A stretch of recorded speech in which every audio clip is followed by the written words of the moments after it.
Hey, welcome everybody to a very special edition. It is not the lockdown sessions, but it's one of my favorite shows that we do, and it hasn't happened very often. Last time I had, I think it was Benjamin Boone, The I Bachelor. love Benjamin Boone. But He's the best. he's great. I got to get him on. He freaking cracked me up. But we're here with Road Stories with Vince Valor. Vince, welcome back. It's been, what has it been? A month, 2 months? About 2 months, I'd say. Yeah, it's not lockdown sessions this time, but it still feels kind of locked down without wrestling. I mean, Well, you know what? You guys don't have wrestling out there, do you? You're going to be we have jealous. one place that's running shows, but like they're only able to.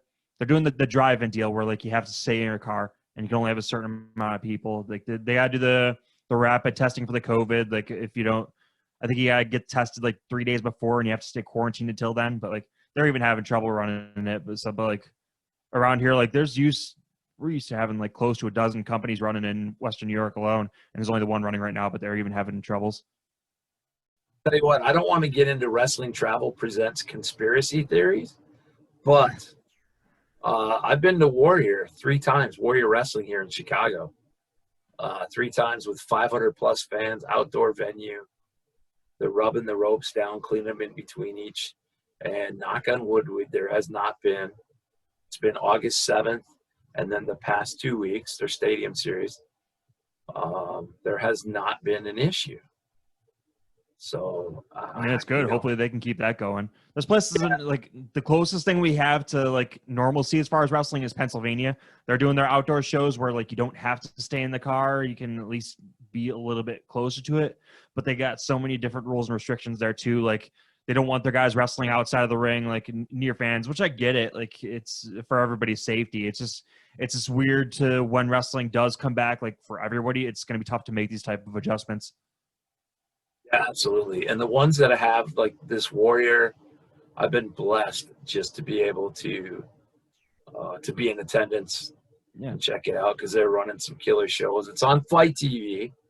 It's the final show this Saturday because obviously the snow is going to start to fly, and they won't be back until late spring unless we get hopefully a vaccine or something calms down and we can all get back to normalcy. But And that's another thing too with the winter coming. Like everybody running these outdoor shows, they got to prepare for like, all right, wrestling's going right back on hiatus, and unless something changes between now and then.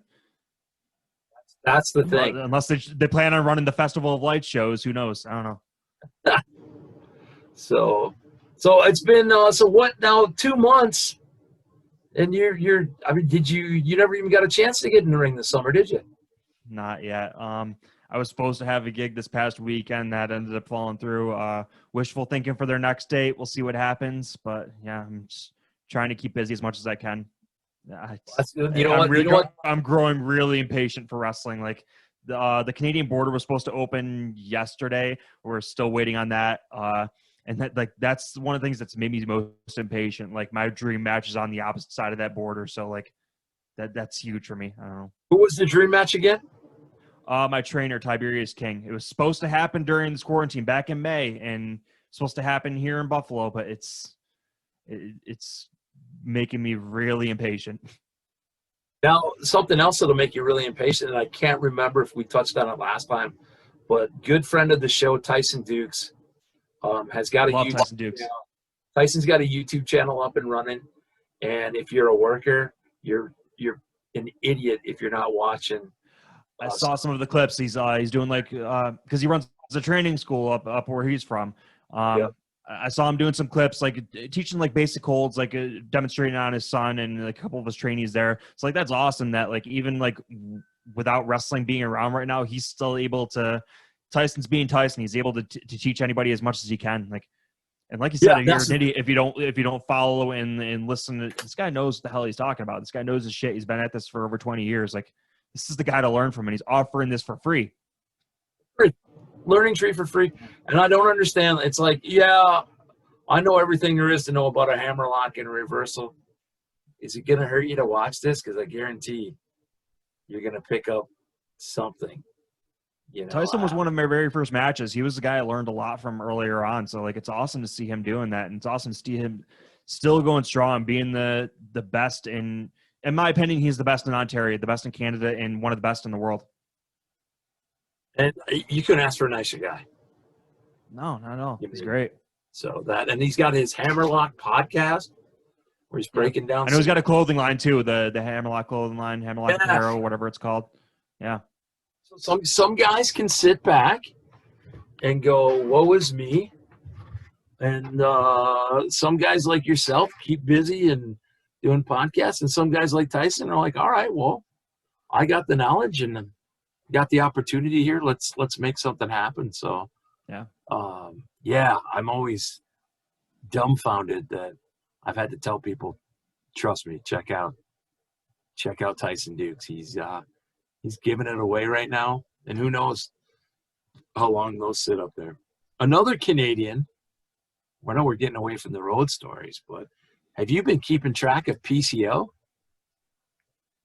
I have not. I've seen things here and there, but not following him as closely as I should. PCO decided the other day that he was going to run a marathon. And from wherever he is, he ran to Montreal Stadium. He did it in just a shade over 24 hours. Bloody feet. He's what, 52, 53, somewhere around there? I think he's 59, 58, 59. Really? Wow. Yeah, dude. And he is he's an inspiration. To me, I mean, when he first kind of came back, my boss at Wrestling Travel was in New York at a Ring of Honor show, and he sends me a couple video clips of this guy doing a freaking moonsault outside of the ring, just to the outside of the ring, and I'm like, look at this son of a bitch. And he's just killing. And I told him that when I interviewed him. I'm like, look at this son of a bitch. And he laughed his ass off. And he's like, I haven't done it. And I wanted to do it. So I learned how to do it. Just basic. Like, no, like patting himself on the back. Just, I've never done it. I wanted to try it. So there we are. A lot of times you see that, I can do a backflip or a moonsault just because. But when it's PCO, it's okay. Yeah. It's like, he just challenges himself. That's why, not to make this into the PCO show, which would be a great show. Yeah. Just that guy, watching him, I've never done it. I wanted to do it. So I did it. And he did it. Yeah. That's like me. I've never won the lottery. I want to win the lottery, and son of a bitch, nothing happens. So, that was our intro to our show, ladies and gentlemen. But now we're going to get it. Did you happen to see The Bachelor, Benjamin Boone's road story? I have not. I'm going to get around to it, I promise. But Bro, I'm sure there's a lot of interesting stories in there. He's been around a lot. He's done a lot of traveling. That's a good 5-6 minutes of your day right there where I guarantee you walk away with a smile. So it includes, in no particular order, some chick who was probably just cute and got hired to hang out at the wrestling show wanted to make it. Scott Steiner and Rowdy Roddy Piper. And, of course, The Bachelor, Benjamin Boone. So with that cast, you can't go wrong. All right. Yeah. I'm already into it. Yep. Yeah. I think I've watched it 10 times. And Boone really knows how to tell a story. So just for everybody watching Road Stories, we try to keep them clean as we can. We're not telling you like nasty road stories, hopefully. But Vince Valor, please, what are some of the crazy shenanigans that have happened to you in your career? How clean we keeping it? Do I get to swear for emphasis? Oh, or you swear. No? Yeah, you swear. I'm just talking about. I don't think anybody wants to hear like, okay, one time there was this ring rat and blah. We don't want to hear that kind of stuff. But we want to hear good stuff. Try to avoid that the best we can. You know what? Why do I even put restrictions on? You go. Nothing to do with myself, of course, but it happened when I was around. Well, if we're starting off hot, I'd like to, if it's all right with you, I brought a guest on myself who's been a part of a lot of these road stories with me. Someone that's always with me for every road trip, and that's good old Captain Lou Albano. He's on the dashboard. He's been on the dashboard of every vehicle I've owned. He's my good luck charm. He's been a part of every road trip I've been on. So he got to witness all this firsthand. This wasn't at a wrestling show. It was my buddy's bachelor party. And we decided, let's book Virgil. So a bunch of us chipped in. I want to say he charged us like $250, something like that. He wanted like 600. We talked him down. It's like, Virgil, nobody's paying you that much. Settle down. But yeah, we booked Virgil for my buddy's bachelor party.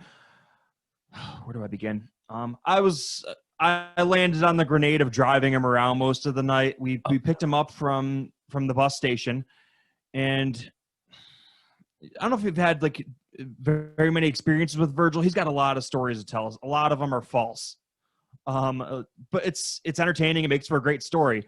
Upon getting in the car, he says, "Yeah, brother, I live in Las Vegas. I live in a mansion next door to Mike Tyson."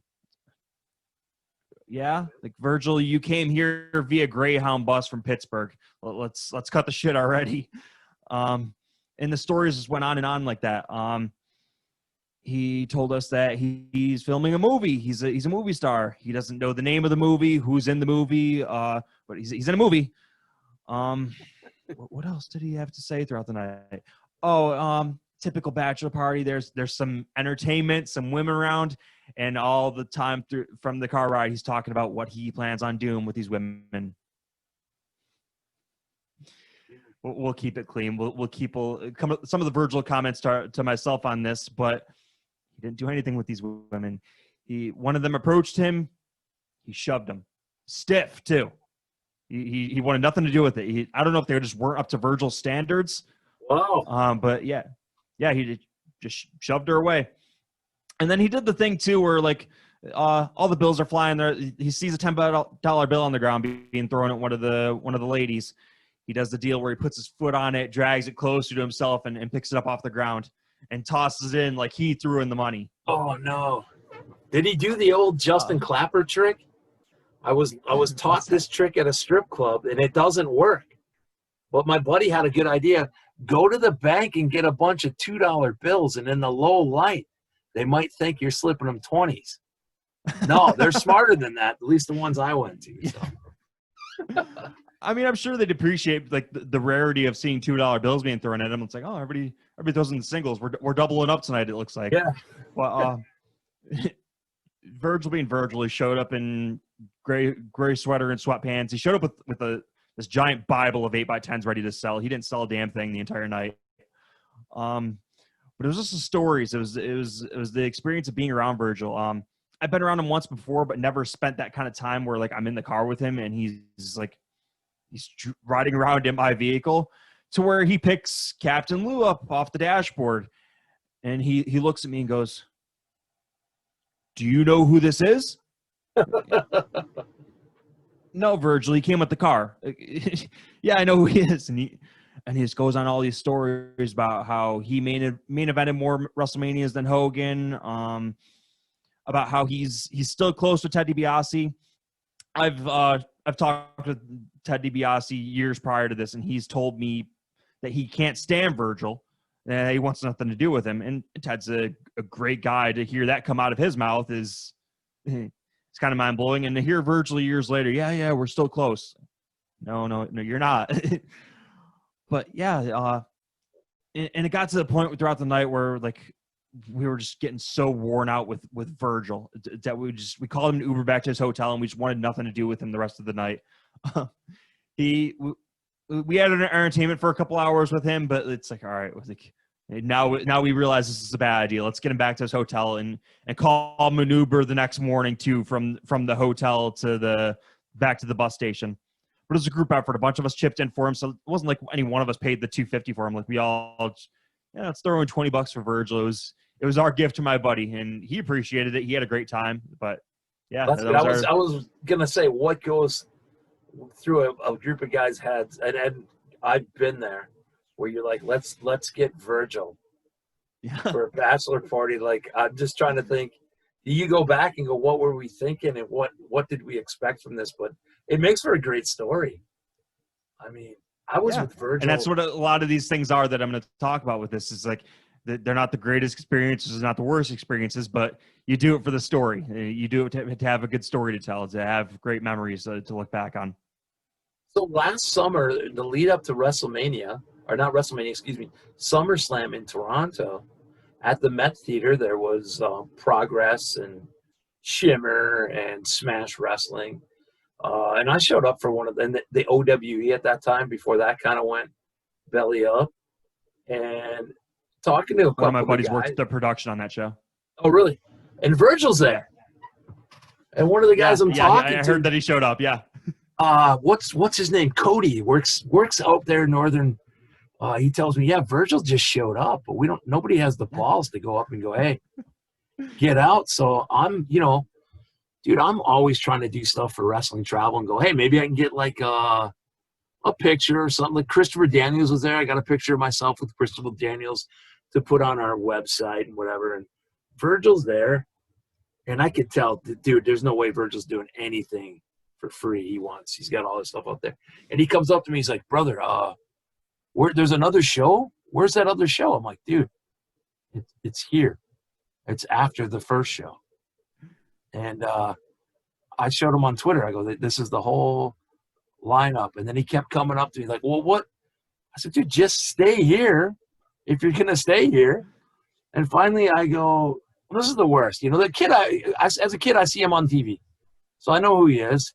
And the little kid in you is kind of like for a split second. I've heard the stories, but I'm like, I'm kind of hanging out with Virgil to the point where I'm like, bro, I'm going to go to the bar and grab myself like a Diet Coke. Can I get you anything? Yeah, I want a cherry Pepsi. And I'm like, let's say they don't have a cherry Pepsi, Virgil.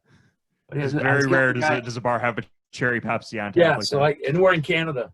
So it was one of those where I'm like, I'm actually dodging a guy who I watched as a kid where I'm like, I don't really want to hang out with him anymore. So I know exactly where you're coming from. So you never get to the point where you think, all right, like Virgil's somebody I want to stay away from. Like, but like my buddies had that experiences too. Like one of the guys that we had the bachelor party for, like he represents ESW, my home federation here in Buffalo, and they paid for one of the tables at WrestleCon. He and another guy, so they're working a table, and then they see throughout the day like Virgil's there. I mean, it's WrestleCon, of course he's going to be there, but like he's not there like as like a guest or have his own table or anything. He's walking around with his Bible of 8x10s, like looking for somebody's table to just camp out on and set up shop. Like, so they invite him over for a little bit, and they're like, all right, like let's give Virgil a temporary home here. And then they just get worn out with him and send him on his way, but like he doesn't want to go. And I don't,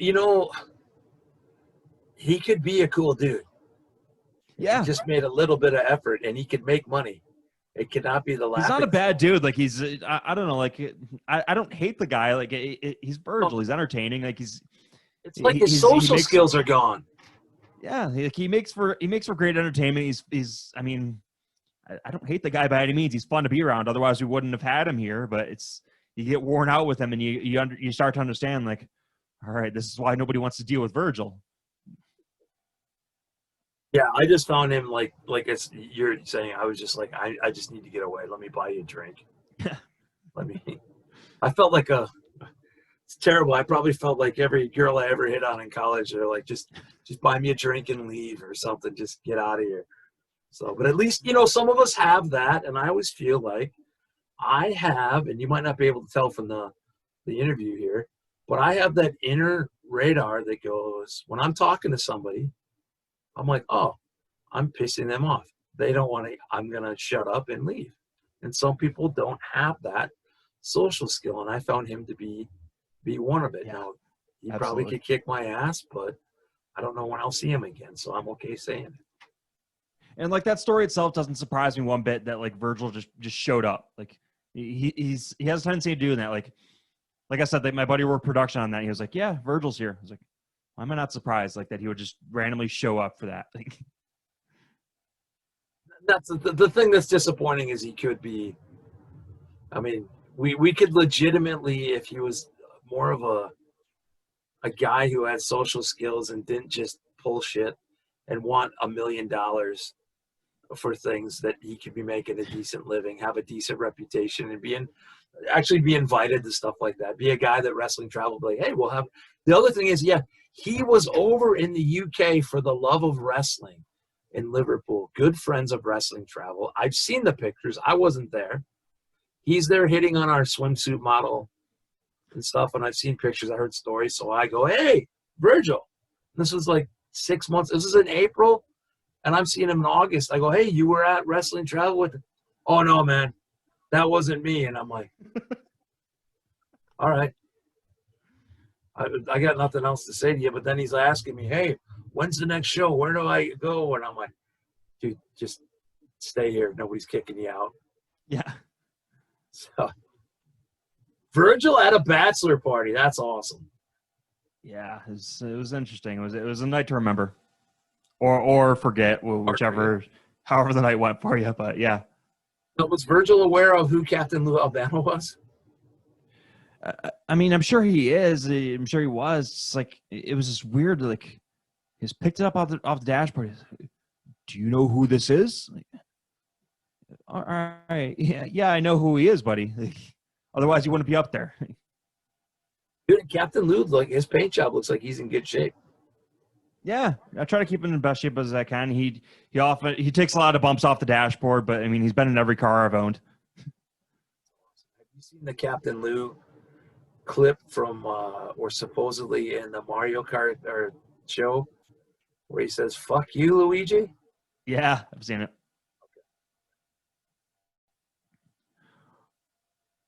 But got another story too that kind of Virgil plays a brief role in it. So early on in my career, most of my bookings were in Toronto, in the Canada area, because that's where I trained. That's where I got my exposure. That's where I networked and tried to get around as much as I could. But I was also living in Buffalo at the time, so I found other common Buffalo wrestlers that were making these trips over to Toronto, made things a lot easier as far as traveling together. It was a fun carload, and like the shows we were wrestling on weren't the greatest, but it was the car rides that made it so fun. It was myself, my best friend Matt Milan, Cyclone Jones, Gabriel Soul at the time, Roscoe Black, and Rex Atkins. And we were supposed to go to the show in downtown Toronto. Crossing the border has always been a damn hassle, especially for somebody like me who had to cross 4 times a week to train.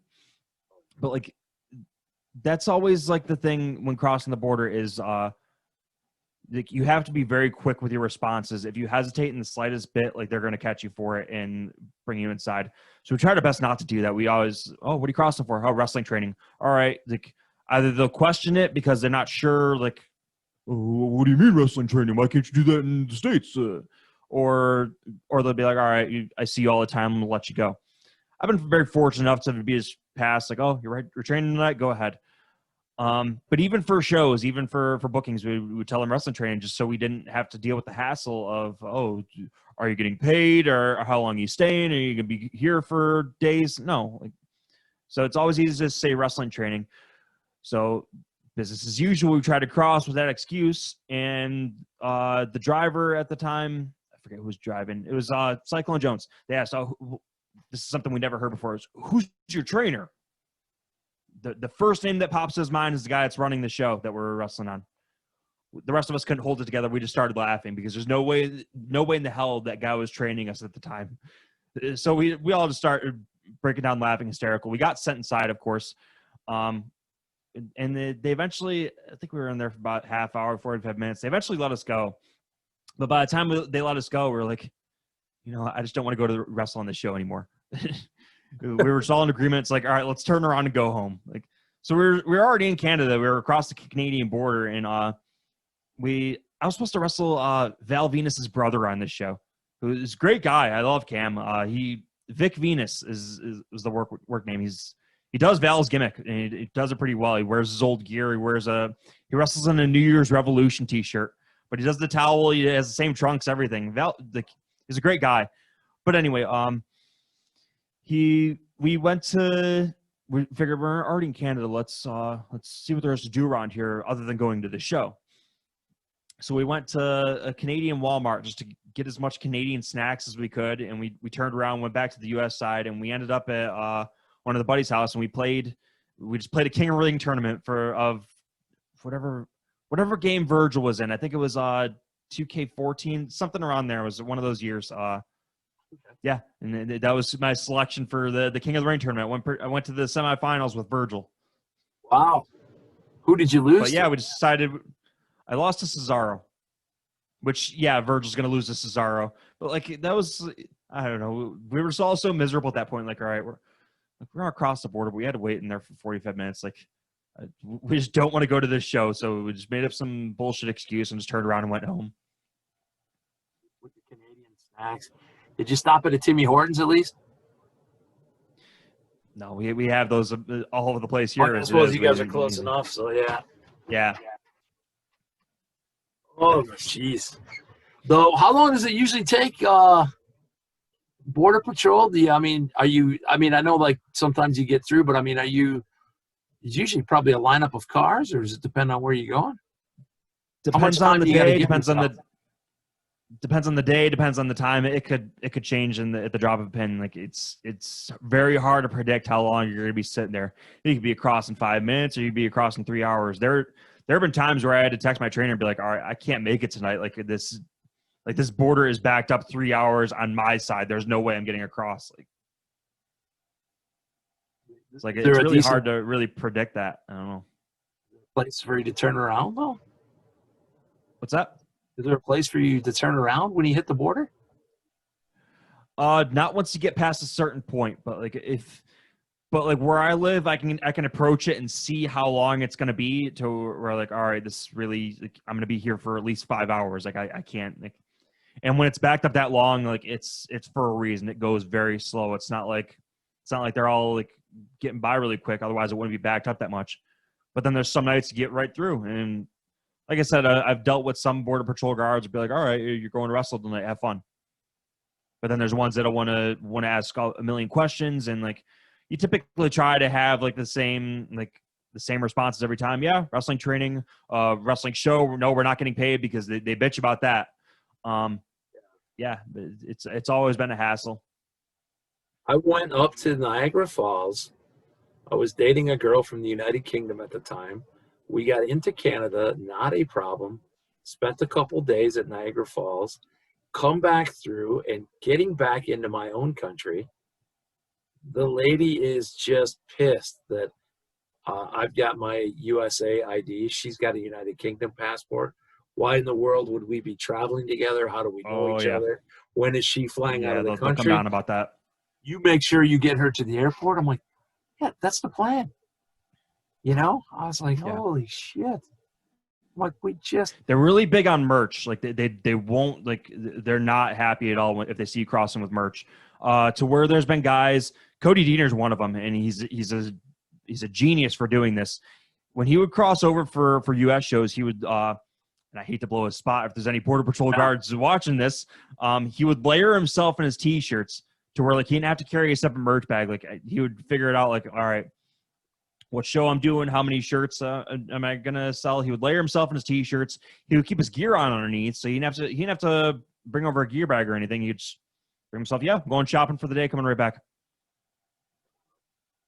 And like training over there too, like I was friends with Canadian friends to where like if they knew they had a US show coming up and I was on a Canadian show with them, they're like, all right, I'm putting my gear in your bag, just send it back with you, and then I'll just get it back when I come over for the show. Things like that. So like as hard as it was for me to cross over to them, it was even more difficult for them to cross over. There was guys too that like needed permission slips from the promoter for they were getting paid X amount of dollars. They were only doing a certain amount of shows, stuff like that. So I mean, it was tough for them to even get across here. Yeah, that's something to think about. I mean, that's all that extra time that you have to spend, back and forth through the border and just the bullshit. I mean, obviously, yeah, a lot of stuff's done for safety, but when you're talking about merch and stuff, it's like just, and Cody's obviously pulling the old, I don't want to pay for a bag on Southwest. I'm going to put all my clothes on. Yeah. And my fat ass can't get on a plane even in the middle of winter without shorts and flip-flops because otherwise I'm roasting. And I always get sitting next to some some lady who's like freezing and turning my thing off, and I'm like, dude, I'm fat. I'm melting here. So I could never pull off the wear the gimmicks to the across the border. So 2 stories, both include Virgil, one virtual Virgil and one regular Virgil. Now, never mind my disclaimer at the beginning. I didn't mean to pull off any bad stories or anything. I was just trying to. I wasn't really saying that to you. I was saying that to the audience, so they get sucked in, thinking, "Hey, it's gonna be a nice, clean event here." Yeah. There's some good stories, some bad stories. I've got plenty of them. Well, let's dive into some of my Pennsylvania days. Those were always such a treat. I went through this phase, and it's probably like 5-6 years ago, where like I wasn't taking the most quality bookings. It was like, and you always hear quality over quantity. You're only worth the good places. For a while, I was like, I just want to wrestle. I'll go anywhere I can, anywhere that's willing to have me. And it always comes back to, all right, you do it for the story. Sometimes like you ask any wrestler who enjoys being in a car for 10 hours. I don't, not one bit. I don't like, maybe once wrestling comes back, I'll miss it for a bit. Like, all right, yeah, I missed really being on the road, but like doing it every weekend, I don't miss being in a car for that long. But you do it for the camaraderie, you do it for the companionship, you do it for the hustle, you do it for the wrestle, you do it for the stories. So around this time, that's what I was doing it for, was for the stories.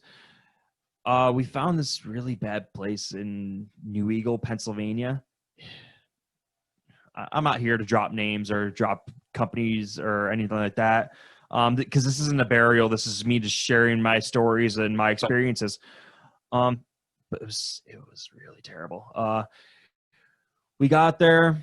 It was about a 4.5-hour drive for us. It was myself, Anthony Gaines, Jet Rebel, and Frankie Feathers was with us. And there was nobody in the audience, not a soul.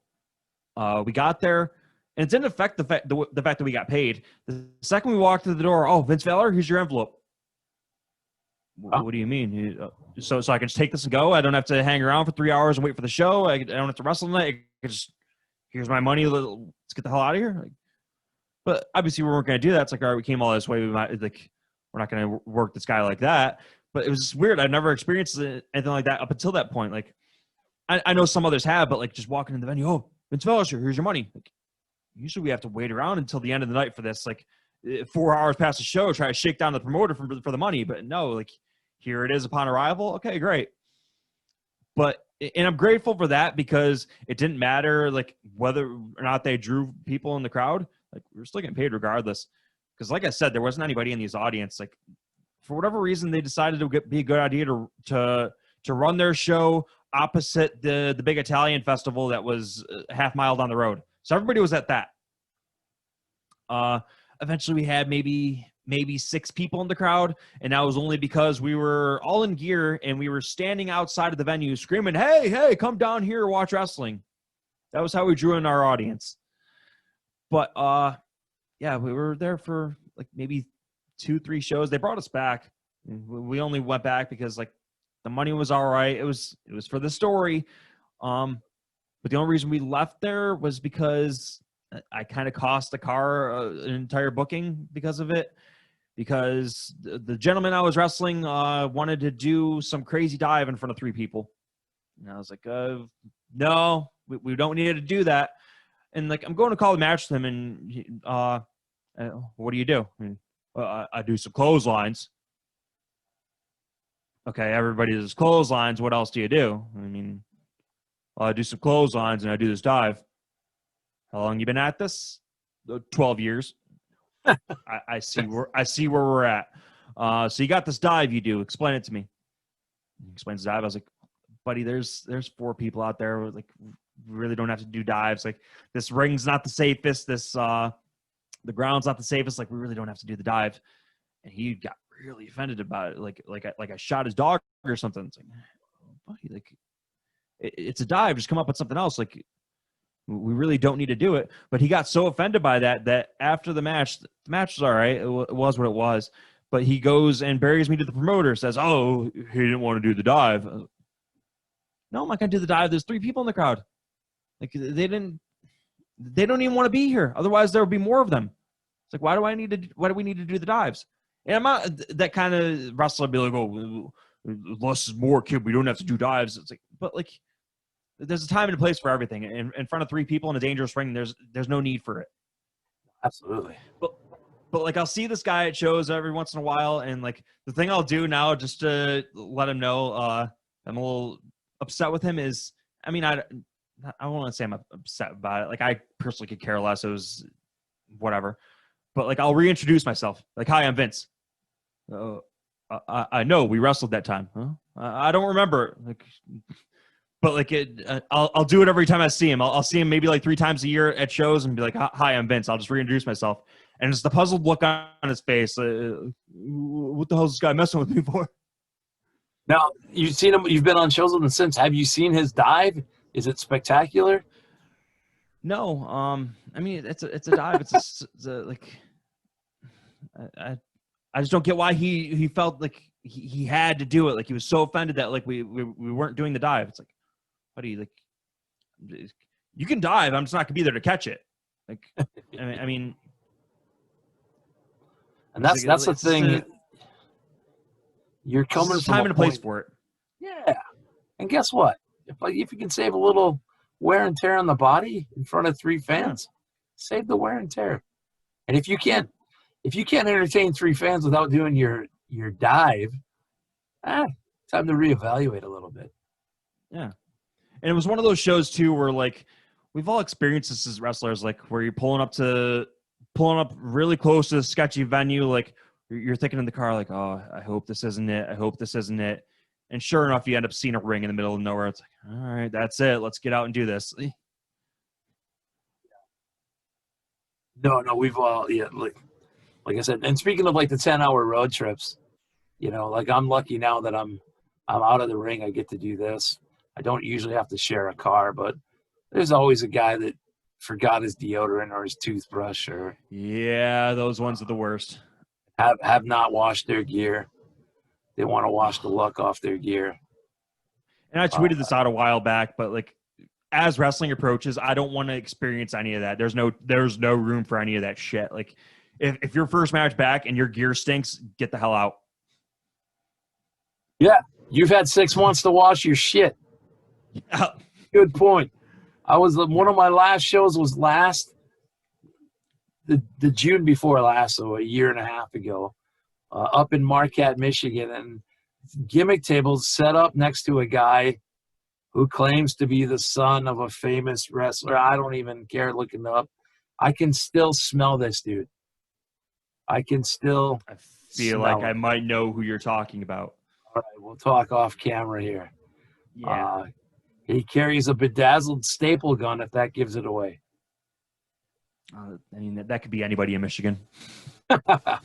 Well, holy shit. Because I've got a great Michigan story. Let's hear it. All right. I wrestled in Michigan 2 times. One was back in 2017. I did one of those Evolve tryout camps. It was what it was. It was a learning experience, if nothing else.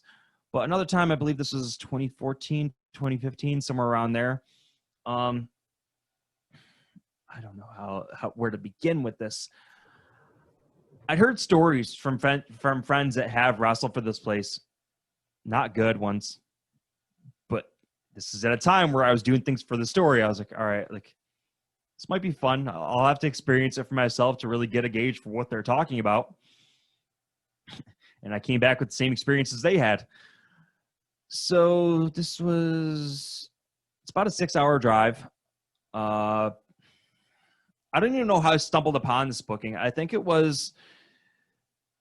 So let's get into the promoter, because this guy was so delusional that like he would find pictures of wrestlers that he'd never come into contact with and just save them and post them on his page. Like, yeah, debuting soon for this company. Like, no, like, and for a while I was seeing my own photos up there. I was like, yeah, I'd never talked to this guy, and he's advertised me for his posters. It's like, what the hell is going on here?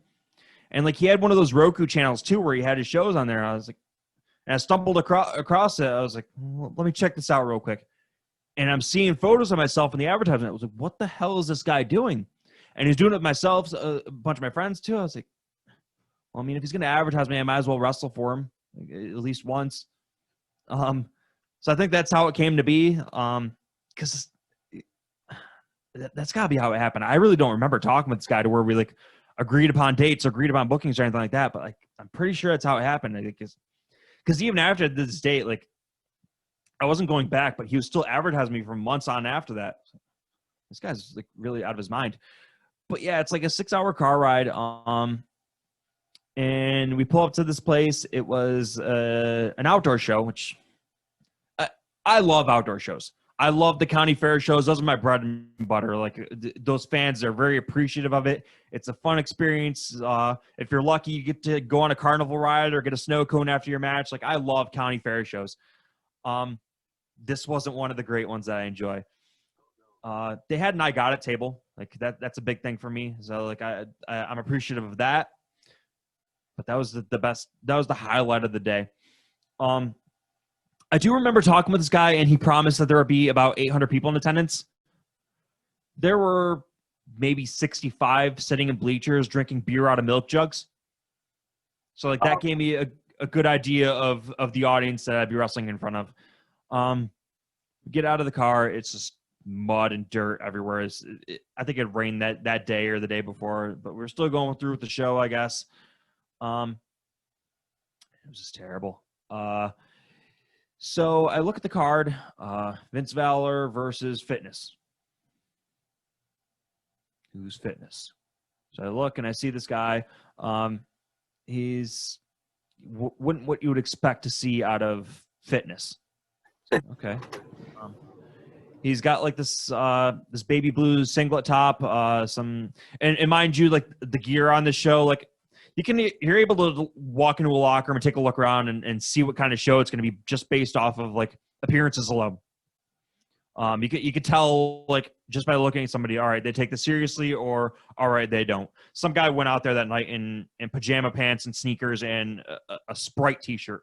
Like that gives you an idea of like the talent on this show. And nobody seemed to be trained, and I wouldn't expect them to be. I don't have a lot of bad things to say about Fitness. He just great guy, nice guy. I have nothing but great things to say about him as a person. He wasn't the worst wrestler by any means, and I'm not talking like, oh, I'm the greatest, this guy's a shits. No, like the match was what it was. I'm not here to bury the guy, but it just wasn't what it. I don't know. Like he did this gimmick with like he had like the resistance bands and he had like the headband on, like how you would expect like Simon Dean to dress. Okay. To an extent. But he also came out with a box of Twinkies. Like that was the gimmick, I guess. Okay. Fitness. He's not in the greatest shape for a guy named Fitness, and he's coming with Twinkies. Okay, I get the gimmick. He's not in shape, but he calls himself Fitness anyway. That's fine. I've seen it. I can get behind it. I can work with that. But like we're putting the match together, and a lot of his offense, like he throws the word Twinkie around a lot. So I'm not sure what you mean by that. Like I'm gonna hit the Twinkie elbow here. It's what's the Twinkie elbow? It turned out to be the Dusty elbow. I was like, well, like okay, it's not the Dusty elbow anymore. It's the Twinkie elbow. It's your elbow. You have it. But we're about to go out through the match. Oh, also before the show, there was a bunch of contracts on a table that I was expected to sign. No. This was I don't know why I even took off work for this. This is on a Thursday night, by the way. I'm looking at one of the pieces of paper, and one of the first things that stands out is you have to be here for every date. No, I don't. I'm not going to be here every Thursday. The other one says you can't sue if you get hurt. It's like, your guys are not trained. That's a liability. I'm not signing shit. Like, and I see a lot of these guys over there signing their lives. Like, it's like, more power to you guys. But I'm standing in Gorilla, I call it. We're under a blue tarp, and the ring's about a mile away, running through the mud. But yeah, I'm watching this guy. He's doing the Twinkie entrance. He's throwing Twinkies in the crowd. Everybody's with it. It's like, all right, that's fine. Like I can I'm skipping over an important part here. This is a big story for me. This is we're third match on the card. It's my first and only time there. The card says that he wants us to go 40 to 45. What? Yeah. 40 to 45, third match in front of 65, drinking beer out of milk jugs. 8 to 10 it is. That's what he got out of us. But I see him. He's throwing the Twinkies in the crowd, and the promoter's standing by where they're playing the music at. And he comes in, he peeks behind the curtain. He goes, "Go fucking jump him. Go run and jump him." It's like, okay. The ring's about a mile away. He's standing by the bleachers throwing out Twinkies. I wasn't sprinting to the ring to beat the shot. This guy's gonna see me coming. I gave the most ginger jog and just clotheslined him in the dirt, and the crowd ate it up. I took one of the Twinkies, wiped my ass with it, threw it in the crowd. Like, they love that kind of shit, I guess. I was like, all right, I see what we're working with.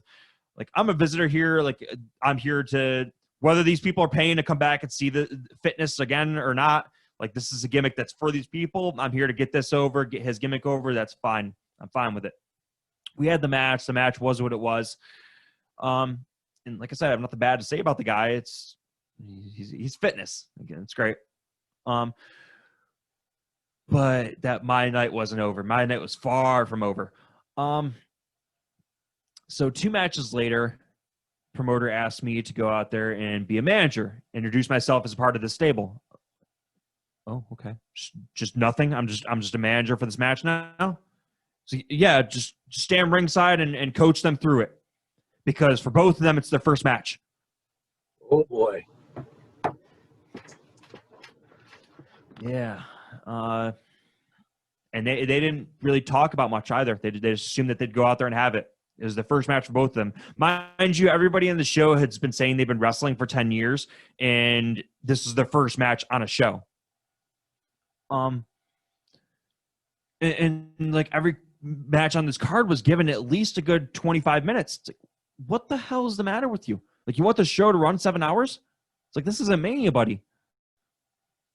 But yeah, that match was really just, it was what you'd expect it to be for both of it being their first match. And I'm there ringside with the best seat in the house watching it all. It's like, I'm out here because he wanted me to coach you through this, and I don't know how well I can do that without knowing either one of you, knowing your experience, your training, anything, knowing why you two are wrestling each other for your first match after doing this for 10 years.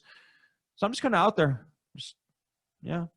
Oh, there's Twinkies all over the place. There's beer. There's Dan Severn, Dan the Beast Severn was just there. Wasn't on the show, wasn't advertised. He was just at the county fair, just hanging out. You got beer in a milk jug? Yeah. Dan's okay. He wasn't drinking out of it, but like, he's like just mingling around. Like, I don't know what the hell dragged him to that fair, but he's just there hanging out. So, all right, fine. But yeah, they had that match. It was really horrendous. Thinking back, I would love to see footage of the show. I don't know where the hell I'd find it, but it was a fun experience to be a part of. We need to start a YouTube show. I need to start a YouTube show of found fan footage, because it's out there. That'd be great. Somebody's got to have footage of the show, and like, I'd love to see it. See, that's one of those things I do. My brother-in-law and I do this a lot. We watch a lot of bad wrestling. We seek it out. You watch your good wrestling. You watch what's on TV. You watch the pay-per-views, whatever. You have your hidden gems that you go and find and watch for study material and whatnot. But those matches are supposed to be good. We like to seek out what's really terrible out there. And we start with some of the guys we've come across, and like, it's just like a never-ending web. Like, okay, this guy wrestled that guy. That's probably the shits, and that guy too. So like, we'll make an evening out of this. Like, it's a blast. My favorite is the guys who don't know shit, and you can tell, but they're coaching everybody else in the locker room. Well, here's what I would have done, and here's why I didn't like Monday Night Raw. Here's the story I would have went with. Yeah, there's a lot of those guys out there, and I hope to God that I never end up being one of them. But back to the story. I'm managing this match. The match finishes. As I said, my night is far from over. They got, what the hell was it called? It was a porta potty death match, last man standing main event. Of course it was. They were, yeah. This is the place that, like, I heard the stories going into it, and they wanted, like, they had like steel cage battle royals. I don't know how the hell that works, but like, but yeah, porta potty death match, last man standing. There was all kinds of gimmicks and stipulations for this, but they wanted the match to go like an hour and a half. There was like 8 people in the match. It was what you'd expect to see out of a porta potty death match, last man standing. But it was supposed to be a locker room clear out, and we were all supposed to brawl at the end. I'm already out of gear. I don't want any part of this. But I went out there for the porta potty death match, last man standing match. That went an hour and a half long. Did go an hour and a half? Pretty damn close. It felt like it, at least. Yeah. It really felt like it. But I'm waiting for the cue, which nobody's really communicating, so I don't know what the hell's going to happen by the time we come to that curtain. But we get out there, and everybody's just going ape shit. They're really out there to try and kill each other. They took the deathmatch thing a little too far. To where, like, I get out there. I didn't really watch too much of the match until I get out there and see everybody's bleeding all over the place. It's like, guys, like, I don't want any of this on me. I don't know any of you people. I don't want any of it on me. It's like, so the second I see a drop of blood on me, I'm losing my shit. Some guy like bleeds, gets a drop of blood on my shoe. I picked up the heavyweight title, was just laying in the dirt, and just cracked him over the head with it. This guy he's one of those guys that like goes to Spirit Halloween store for his gear. Of course. To where like they have like those orange prison jumpsuits. He was one of those guys that's what passes his gear for this. But little did I know that, like, as this brawl goes on, this guy's going through a flaming table. Guess who's asked to put him through said flaming table? Yes. I'm out there in basketball shorts and sneakers. I'm just waiting for like the right time. Like, all right, like, and I wasn't lighting this table. I wasn't putting myself in that situation to like. One of the other managers, she was a female, was like, I see this table being set up. The table's a piece of shit. Like, and yeah, that was a piece of shit. Was like kind of like the theme for the day. Yeah. But I see her pouring the lighter fluid all over the table, and she brings up the lighter. Not lighting. She's really trying here. The table is not lighting on fire. It's like, I'm just gonna put him through and go home. Like, I'm not gonna wait around. Like, but they're determined to get this thing lit. She passes the lighter over to the promoter. Promoter tries to light it. Not lighting. Tries to light it again. Not lighting. Pours on more lighter fluid. Not lighting. Who lights the table? The goddamn police. What? Yeah, because there were cops on standby. I'm assuming somebody at the county fair called the cops on this porta potty death match, last man standing match. The cops were there. I'm assuming the promoter explained to the cops at some point, "Oh, it's all work. It's all an act. We're fine. We're not killing each other. This is the cops are just there for the entertainment." And I'm sure he just passed the buck along to him, and be like, "All right, you want to be a part of it? Yeah, brother, light the table. Go ahead." Cop lights the table on fire. I was like, this guy's really, yeah. He's lighting the table on fire. The police should be stopping this show. But instead, he's being a part of it and lighting this damn table on fire for me to put this orange jumpsuit man through it. Oh, God damn it. But I was like, this guy's really big. I'm not getting him up for this. So we did the shield power bomb. I grabbed 2 others. I was like, oh, he wants to go to this table so bad. Let's make his dream come true. He's going through it. And I'm looking around after this. It's like, this is a crime scene. Like, I gotta get the hell out of here. Like, there's flaming tables. There's like barbed wire bats and shit. There's stuff all over the place. It's like, what? I don't want to be a part of this. Like, I got to get the hell out of here. I'm slowly making my way back to the curtain because after the flaming table spot, I was like, all right, I'm done. I'm ready to go. Like, let's get paid. Let's get the hell out of here. One of the guys in the brawl jumps on my back. Oh, shit. I was like, I got no time for this shit. I elbowed him right in the mouth and just took off through the curtain. I was like, nope. Second I got back to there, I was like, can we just get paid and get out of here? We were out of there probably about a half hour after that. So, I mean, it wasn't like we were waiting around all night for the pay window. But my night's not over. Are you kidding me? So the car ride back. Let's talk about that. One of the passengers coming from Michigan back to Buffalo, I've never done it, but actually I have, sorry. Seemingly it's much quicker to cut through Canada to get back to Buffalo. So we asked, like, does everybody have their credentials to get across the border here? One of the passengers doesn't. Okay, that's fine. Like, we understand. We'll just take the long way back. This is established at the beginning of the trip that this guy doesn't have his passport to get across. So the rest of us kind of, like, I think one person in front stayed awake. Me and the guy that didn't have his passport were falling asleep in the back. By the time we wake up, we're at the Canadian border. Hey, does everybody got their stuff?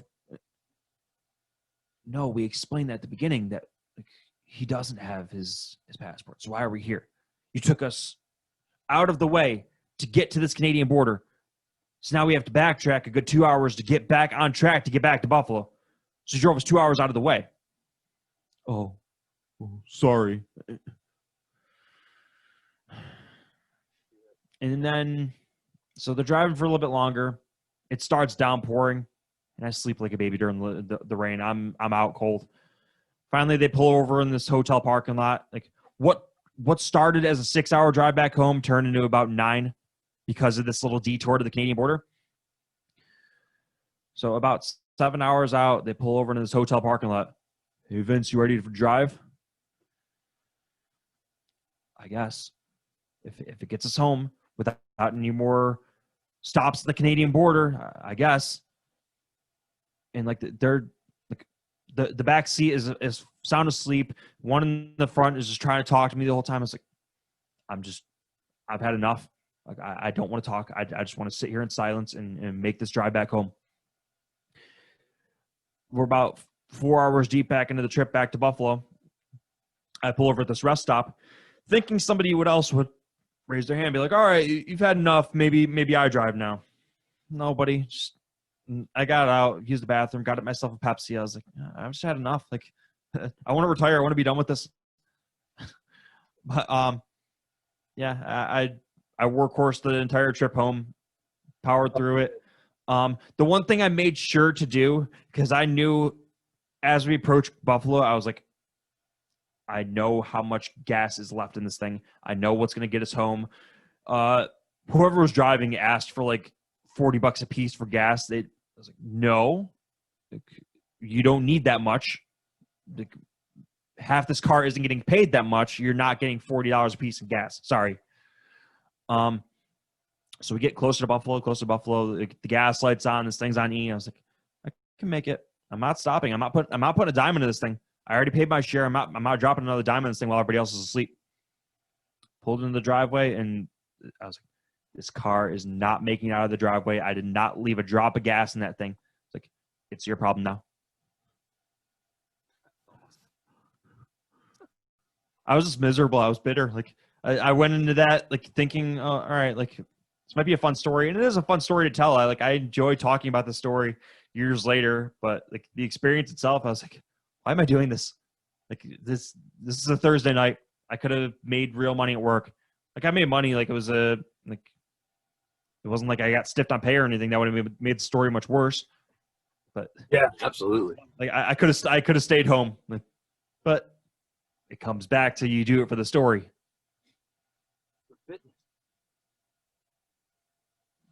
I just like that story kept going back to, well, he's fitness. Yeah. He's fitness. He's probably still out there somewhere. I mean, I don't have anything bad to say about the guy. I was like, this wasn't what I expected. Like, to walk in and see Valor versus Fitness 40-45. No, 40, 45. I love, speaking of like untrained people and different things like fitness, when you say he's with Twinkies, I did a lockdown session with a guy who I can't name because it's never aired and it never will air. He's telling me, I always, I did it with you, how long you've been in the business, who broke you in, this and that. He can't tell me who broke him in. It was a lot of people. So red flag. And I say, well, what got you into wrestling when you were younger? Who did you like? Oh, we switched between Nitro and Raw, Monday Night Wars. So me and Very all my cliche answer. journalistic integrity, I go, great. Now today we've got the Wednesday Night Wars. What channel? Where are you at? Are you at NXT? Are you watching AEW? Where do you go to first? Now this guy's 3.5, 4 bills, big dude, like a sloppy big dude. Oh no, I can't watch wrestling on Wednesday nights because I'm in the gym 7 days a week, lifting and doing cardio. Something doesn't quite add up there. Some things you can lie on, but when you look like the poster boy for Arby's, come on. Yeah. If you're doing cardio too, you could certainly put the phone up there and be like, all right, I'm going to watch some wrestling while I do this. I do it. Most wrestlers do it. Like that's how you get through your cardio. But That'd be like me telling I'm you, training 7 days a week, brother. I can't watch wrestling. It's like, no, buddy, you're full of shit there. that'd be like me looking in the eye right now and go, Vince, I got to cut this short. I'm a bodybuilder. I got. Come on, when you're looking right at the guy. And the other thing, when you talk about untrained people, so I trained over in Minneapolis, and one of my first things with a federation over in Milwaukee, who will remain unnamed, had their ring set up in a big warehouse. We could go practice. I'm like, awesome. I go in there, and the guy keeps punching me because he's locking up right-handed. He's giving me his right arm. And I look at the owner, who is sitting over on the side, and this is a comic book. And I said, hey, what's happening here? What is going on? I said, what's the problem? I said, the dude keeps giving me his right arm. What are we doing here? Oh, we train him to wrestle both ways. That way, in case somebody makes a mistake. And I'm like, what in the fuck are you talking about? No. You're untrained is what you're telling me when you say that. It's all you. It's like the blind leading the blind there. Yeah. And then we had a great dude here in the Midwest, Angel Armani, come in. He's established. He's been around for a long time. Yeah. People got a lot of respect. Still doing it today, helping people. He comes to our ring. This is 20-some years ago. And he's there with his trainee. Who wants to get in the ring with Armani? Everybody. It's like the cartoon where everybody takes, step forward if you want to jump in, and everybody takes that step backwards. And I'm like, me and my tag partner, I go, go in. I don't, I'm not shy. I don't know everything. I'm going to learn a few things. But these guys that wrestle right-handed, no. We don't need to get in there with That's how you get hurt. The idea of training is to do this safely. Yeah. And what? Yeah. Oh, hey, in case you mess up, I'm going to learn how to do. And that's always one of my pet peeves too. Is I'm going to suplex the guy. I'm going to put his head in my right arm and like. No, you're not. What else you got? So it's just it's a riot. I've had so many interviews today that we've kind of touched on so many different things that it's all coming back to just good fundamentals in training, which some people just. It's where it all starts with. Yeah, some people just don't have it. Good. Have you ever met? So my thing with that is, yeah. Like I had to talk with my brother-in-law earlier, like, because we watch his matches and like we'll see like shitty hip tosses, shitty arm drag, stuff like that, and like that's like stuff that you should have mastered before moving on to the bigger stuff. Like that's basic fundamentals. That's training 101. Like if you can't like, and a lot of times too, like people be like, oh, well, you can't quite get the arm drag. We'll move on. We'll come back to it. And then they don't come back to it. And that's why you see shitty arm drags on shows, shitty hip tosses. Those are fundamentals that like moves like that. Those are some of the first things you're going to see in the match. Everybody has their like typical shine. Like you're going to see hip toss, arm drag, body slam. If you're fucking those up and you're expecting the audience to still be with you later on when you want to try your bigger shit, no, because they already lost interest in you because of the shitty fundamentals. And that all comes back to your training. If you're training guys to do things with the right arm because, oh, well, if you fucks up, then you can do it this way too. No, that's unsafe. That's shitty. I talked about this a couple times today. When I broke in, there was no internet. There was no way. I had to freaking seek out and get in. I couldn't just look it up. And it cost $5,000 to train. Yeah. Now we got all these people that if I didn't know anything about wrestling, I could buy a ring right now, today and tomorrow. I could push a show. But I see so many people that I ask, who broke you in? Oh, Bob Johnson. Well, who's that? Well, he was trained by Steve Smith. Well, who's that? I got to go back 5 generations to figure out a name that I recognize, which I don't know everybody. And then try to narrow it down with that kind of name too. Right. And then they're the fact that I'm going to run a promotion and you know what, kid, I'll train you for $300. What the fuck? That's where we get a lot of problems. And then I'm running this outlaw promotion where I'm training everybody for $300. I'm a dick, and everybody thinks in order to get the belt that I put on myself, they have to treat people like shit too. And it's just, I'm not calling for a complete law and order in the wrestling world because it'll never happen. It's too regulated, but man, we need to weed some of these freaking morons out. Yep. So anyway, what's kind of you got any good, hey, I got stiffed by the promoter stories? I'm sure you got a few, but I don't know if any of them are entertaining. Where do I begin? I mean, it's happened to everybody. I mean, yeah. And I realize it's very unfortunate. It's not something you're really proud of to talk about. Like, yeah, came back, got zero money tonight. Oh, all right. Well, there's always next week where you're probably gonna get stiffed on pay again. I mean, it's happened numerous times. Like there was, there's those promoters that'll stiff you on pay and just not say anything about it, like not acknowledge it, like what they're doing is wrong. They'll just skip out of the venue like it didn't happen. There's ones that'll do it and then give you some bullshit excuse. So everybody's heard it. The house is light, brother. Bro, not that this is my road. Hear. Not that this is my road stories, but not this past June, but the June before. That Marquette show where I got to sit next to the smelly guy. Promoter texts us all and says, great house. We had like 160 people, this and that, paid attendance. So great, we got to run up there again, hockey arena. So it's about a 5-6 hour drive. I get back home. It's Sunday morning. I get home at 3, 8 o'clock. My phone rings. It's this promoter going, hey, I'm close to where I'm about an hour away from you, but we blew a tire out on the trailer hauling the ring. Could you do me a solid and get me to Walmart or whatever? I said, yeah, dude, yeah, I'm dragging ass, but I'll be there. I didn't get paid that night, by the way. But yeah, I'll drive an hour and get you to Walmart. Get him to Walmart. Now, granted, we all got a text about how great the house was. Hey, brother, I don't have any cash to pay for the tire. I don't have any money. So $70 later, I bought the tire, and we got to wait at Walmart on a Sunday morning. So, prior to him telling me at the end he didn't have cash, he didn't have, I knew this because he didn't have cash when we went out to eat lunch. So I bought the promoter lunch and the tire.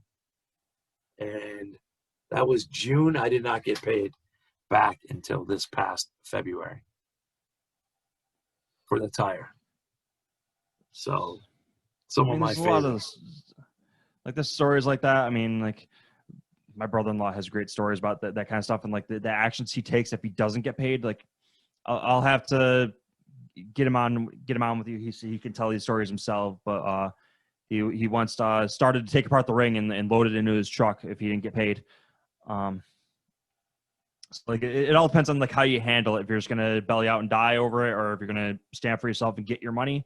There was once I think I might have mentioned this towards the end of when you had me on for lockdown sessions. It was I made the 16-hour trip on WrestleMania weekend to wrestle on Viscera's Memorial Show in Ripley, Tennessee, where we got paid $11 for the whole car. That didn't get us back 16 hours. Had the nerve to show us the inside of Viscera's widow's purse.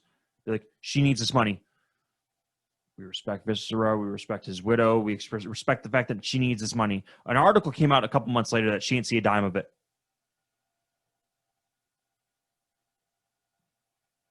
It's like there's shitbags like that who will do it just to take advantage of you.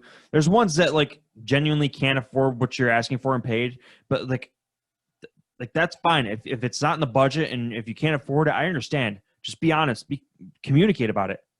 Like there was a place I wrestled before. They put everybody on the show in a group chat, and the promoter was like as honest about it as he could be. Like, hey, like I fear that I'm going to lose my ass this show. Like I don't know how many of you I can keep on, or if anybody's going to get paid, or what have you. And everybody's like, all the locals are like, all right, we support you. You're our friend. We'll work for free this time. Like, I had to be honest about it. I was like, we're coming from 5 hours out. Like we understand you might not draw what you want, but like we can't come in for free. It's as simple as that. I hear a lot about. And we ended up going. We got paid. It was just like. I was like, there's got to be that honest communication about there. Don't try to hide from it. Don't be shitty about it and not acknowledge it. Like, this is a business. It needs to be treated as a business. I couldn't imagine working a full week at work and then, oh, well, we don't have your paycheck for you this week. Well, what the hell do you mean? I just put in all this work. No. House is light. I worked probably 15 years ago, security, for the local Harley Davidson here in Wisconsin. So it wasn't Harley Davidson, it was this contracted company. And paper check, not direct deposit, went to the bank. Sorry, sir, your check bounced. What? You get paid every 2 weeks.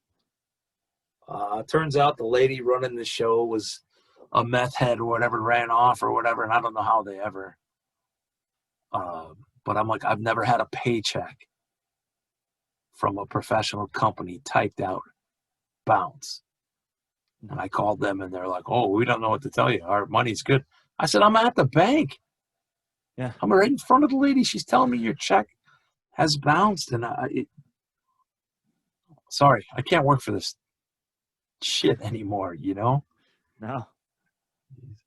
So Captain Lou Albano has been everywhere. And I want to be respectful of your time because we've been on here for over an hour. And I know I'm probably going to have to cut this off. But you got a good one to send us away with, and we'll get you back on for Road Stories for sure. I know you got a ton of them, but I'm trying to think, we got a grand finale and not to put any pressure on you.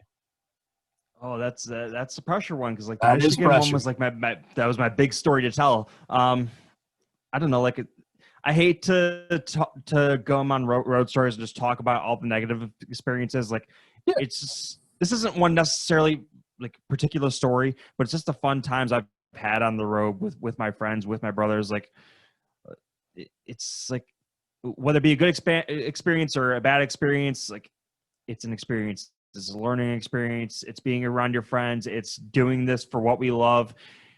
It's for the story, and like you come away with so many of them. You just look back on those memories like, all right, nobody else is gonna get this. Nobody else is gonna understand it until you've experienced it, and you won't understand it. And like that's everything that I take away from these road stories. 100%. That promoter that was reading the comic book, I remember this now. One time, we're driving to another promotion. We're doing an angle, and I get in the car with them. There's 4 or 5 of us, and he says, hey, this is like we're real wrestlers. We're on the road together and we're driving to an event. And I'm like, what in the fuck is going on? That's kind of what you do. Yeah. That's how this works. You get in the car together and you go to the events together. Yeah. It's like, so wrestlers do. I don't know why you're so blown away by it. I'm going to leave you with one story for me here. Not that I didn't tell 10 of them, but we're at a show, and for local cable access, they filmed like 4 hours, so they could cut them into, 1 hour things. So the 10 people that watched it at 2:30 a.m. on a Sunday morning, we could have continuous storylines. Big dude on here, big 400-pound, kind of a dick, but I took some stuff from him that nobody take, and he was light as a feather. But he says to us, "I'm gonna blade in the ring." Of course he is. Why? Why? Oh, because I think blah blah blah. And I said, what move are you taking? What are you trying to accomplish with that? Like, why do you need to blade in the ring? Like, he's got to put it like that. I'm gonna blade in the ring. And he's telling us like he's so proud, and I'm like, okay, what move are you taking that is going to cause this devastating injury to you? Chair shot, bro. There's been like 15 chair shots in the last hour. I'm exaggerating. Yeah, I'm doing it. And then you guys are going to come make the save. Me and my tag team partner. Go out. We're watching on this little monitor. He doesn't have his gig taped up or anything. He goes coast to coast and gets the blade lodged into his eyebrow bone. And I'm telling you, I've never seen like 3 feet of just gushing. And this big tough guy ends up, and they're like, you got to go make the save. And I'm like, I ain't going out there. There's no fucking way. And they're looking at me like, well, he no girls like him, so he doesn't have any communicable diseases. I'm like, I'm not going out there. He comes back squealing, scared himself to death, got into the ambulance crying or whatever, and they got him out there. I see him like on a Monday, and he's got like fucking all this shit. And I go, hey, Frankenstein, what did you tell the ambulance that, Oh, I told him I'm working and this and that. I'm like, oh my God. Yeah. Working, brother. I've had experiences like that where like everybody just wants to blade just because, for no rhyme or reason, just because they can. There was one experience in Tennessee where we're very similar to yours, where somebody wanted to blade all over the place and we're expected to make the save. I didn't know they were doing it until we got out there. I knew there was gonna be a chair shot and some sort of melee, but like I didn't realize that there was gonna be blood all over the ring. Guys, what are we doing? Like, and I'm standing in the ring and there's just blood everywhere. It's for starters, this isn't WWE where you have a million canvases on deck. Like, these things cost money. Like you watch AEW, they get orange juice spilled on the canvas, beer spilled on the canvas. Like, all right, that's great. They can afford to just replace it with a new one. Like, these things cost money, and these guys are going to bleed all over it. Like, all right, is that coming out of your pay, or are you going to be the one paying for it at the end of the night? I once wrestled on a show where somebody, and this is their gimmick, to get nachos from the concession stand and use them as a part of the match to get the cheese all over the ring. For what fucking purpose? What is your character? What are you trying to accomplish here that you need to bring nacho cheese into the match and smear it all over the canvas that everybody else has to wrestle on? Did you say to him, listen, fitness, go back to the Twinkies? But like I'm on deck watching this. I was like, I'm not going out there. Clean it up. Somebody has to go out there and clean it up. I'm not wrestling in nacho cheese. Like I was wearing newer gear on the show. I was like, I'm not ruining my gear in that. Sorry. Like, clean it up.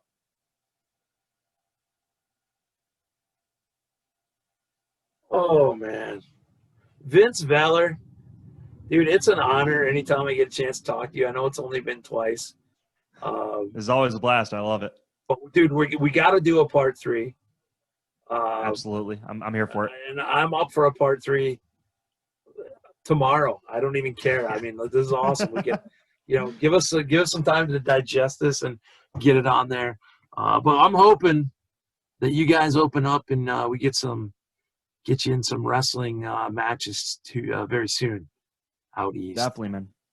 But thank you for joining us here for the Road Stories, and we'll see you next time. Thank you. Great ending. Don't you like the way I worked on my Oh like yeah. big long dramatic ending. Like you're like it's 2 months and this guy still doesn't know how to end his show. All right, thank you, sir. Thank you.